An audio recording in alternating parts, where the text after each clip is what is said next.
Hi, my name is Vicky, and I'm doing my presentation over the overuse of CT scans in emergency departments.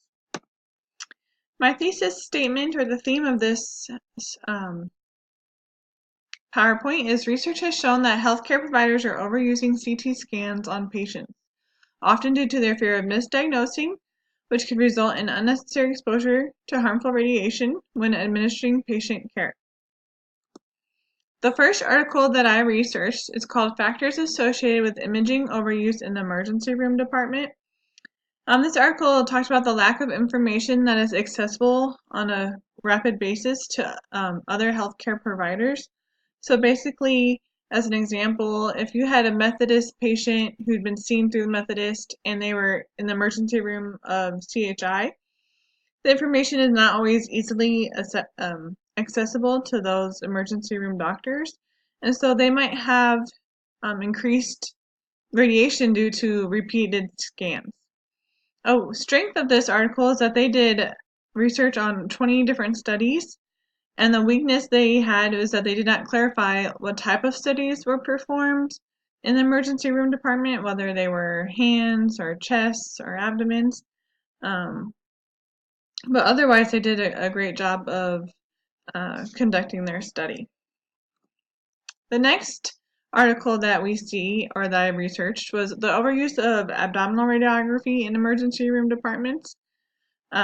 Abdominal scan is one of the most commonly ordered exams for emergency room doctors, whether it's pain or appendicitis, or it just really depends.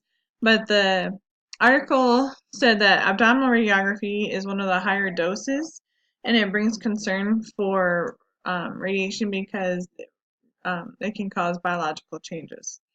A strength this article had was that it had a clear conclusion with a possible solution for the future, whether it being doing lab work first or acquiring images from priors for that patient. They gave a solution that could work for the non as critical patients that you might see in the emergency room department. A weakness the study had is that they only monitored 2 hospitals, and obviously there's way more than that in the world, let alone the United States, and so it wasn't very broad, if you will. It was just based on those 2 hospitals. The last article that I researched was the pan-computed tomography for blunt polytrauma, which pan is referring to head to pelvis radiography. The downfalls to CTs in general, this article mentioned, was that the cost of CTs to the patient is high. Another issue that they said was that they're overusing the limited resource. So if you only have one CT machine and you have multiple people who need or in the emergency room and you're doing a scan for a patient who's not as critical as another, you have limited resources.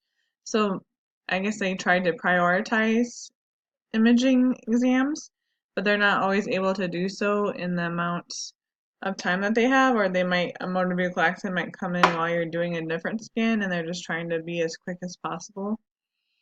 They also mentioned that they're ordering scans that are not necessary, which is exposing people to radiation, which can cause biological changes. A strength that this article had was that it listed the clear advantages and disadvantages of the head to toe or head to pelvis CT scan. And a weakness was that they were limited to one case study in the year 2012. So they could have done maybe a bigger study with more participants, or previous studies have been done. They could have looked into see what they could conclude from that. I interviewed Devin Holdriff, who is a radiology registered technician with a modality certification in CT, and she said that CT is an excellent diagnostic tool. When possible, though, she mentioned that she thinks they could acquire the clinical history, like labs and other x-rays that it might be able to compare before you jump to CT. She even mentioned that she saw a case, or many cases actually, in her hospital where the doctor hadn't even seen the patient and yet was ordering CT scans. So determining what emergency means, I think, would be helpful for people not to have overuse of CT scans or have unnecessary scans causing those biological changes, which could lead to cancer and other health problems. But obviously, she mentioned that in actual emergency situations, motor vehicle accidents, appendicitis, those serious illnesses that could cause death pretty rapidly, CT should be the first line of diagnosis. However, we should minimize the amount of radiation to a patient with X-ray first if possible, and also conducting those labs. And here is a list of those references. And thank you for listening.